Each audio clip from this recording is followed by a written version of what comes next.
Lately, I've been learning a lot about slowing down. Through different podcasts and videos and meditations, that's been the theme lately. Time spent doing other things besides being a mom is precious though, so it feels like God has really been speaking to me because this topic keeps popping up. I've been pondering for a while how to heal my nervous system. I knew things needed to change, but I wasn't sure exactly how. I had been to counseling and done lots of healing health-wise. Now I just needed to figure out how to take a full breath. To stop always preparing for the worst or imagining terrible things happening in detail. To figure out how to enjoy life, especially now that life has settled and God has provided richly for us.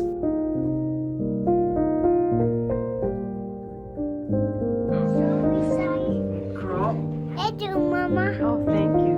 Cheese.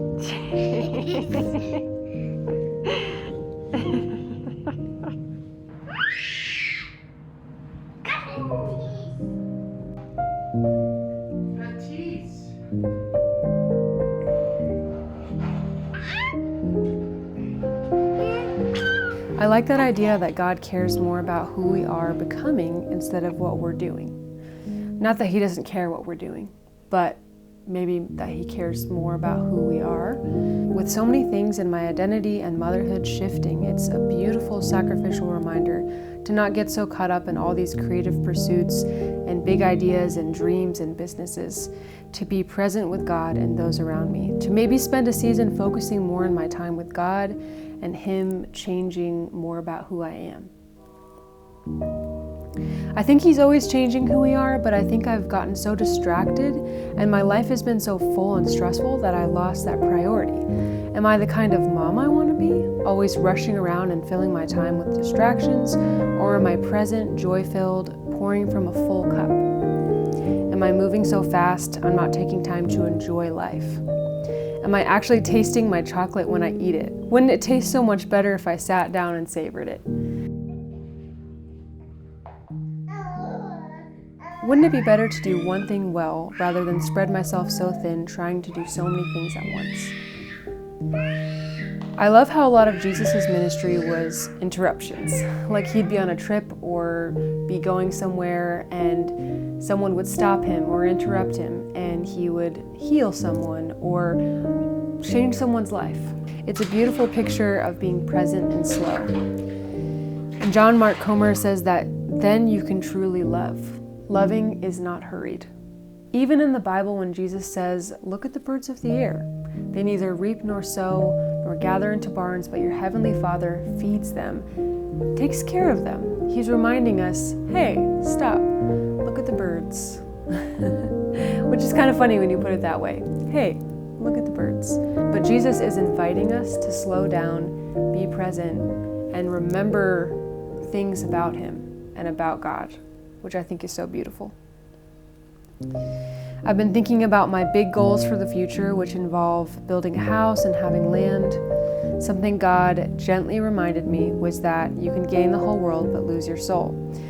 That's a verse from the Bible. Like if I try to work really hard and sacrifice being present in motherhood or whatever I would do to try to save up all this money and spend this stage of life particularly to achieve that, is it worth it? After that thought, I've decided that if it happens, great, and it'll be a gift. If not, that's okay. I can build a nice little DIY outdoor kitchen in our rental house with a camp stove and a picnic table. One more thing that I've been focusing on is decluttering. I donated a lot of my clothes and I'm working on building a minimal, good quality wardrobe. I've been cleaning out our storage bins, and when we move in a few weeks, I'm going to go through our kitchen. Our utensil drawer in specific has been on my mind that I want to declutter and simplify. Speaking from personal experience here, every time I do it, I feel like a new person. Something Madison Gray said was that we like to attach people to things. It's a good reminder that those people are not our things. And I've always loved that verse that talks about Mary treasuring up the things of Jesus in her heart when He was little. It always reminds me to treasure it up in my heart. It's actually always kind of a subconscious thought in my brain whenever I am seeing something, and especially spending years as a photographer, I would kind of look for that perfect moment and always be ready to capture it. But oftentimes I remind myself, treasure this up in your heart. Remember how cute Oliver looked when he was looking at the mountains, or something just sparked joy in him. It's not always bad to take a photo or try to keep remembrances, but I also like to see it from an eternal perspective. Can I take these things into heaven with me? And that verse, do not store up for yourselves treasures in heaven where moth and rust destroy or where thieves break in and steal. It's just that idea of if we store up for ourselves treasures on earth, they won't come with us when we go to heaven. It's helping me live more presently and more freely lately. And when I say free, I mean free unto, as in free to enjoy God. Something else that has been on my mind is that catechism that I learned when I was a kid. What is the chief end of man? And it's to glorify God and enjoy Him forever. And I have been really thinking about the enjoyment part of enjoying God, enjoying life with the Lord, enjoying the good things that He's given us, and not feeling bad about it. I think that there's sometimes this guilt with enjoying things, or, a right cautiousness of not being lazy, because I think that there's still so much, goodness in discipline and working hard. But I also think that for me personally, I spent a lot of time in the past few years just feeling like I had to work really hard, and I really made it my identity.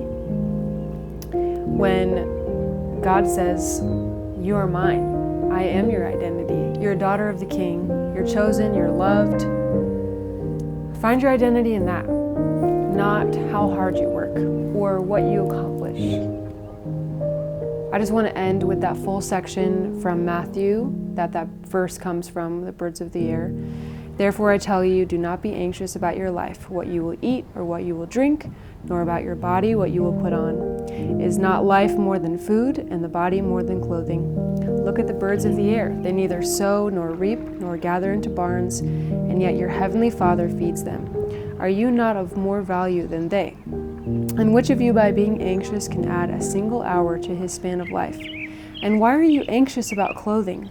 Consider the lilies of the field, how they grow. They neither toil nor spin. Yet I tell you, even Solomon in all his glory was not arrayed like one of these. But if God so clothes the grass of the field, which today is alive and tomorrow is thrown into the oven, will He not much more clothe you, O you of little faith?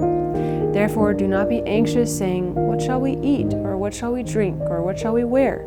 For the Gentiles seek after these things, and your heavenly Father knows that you need them all.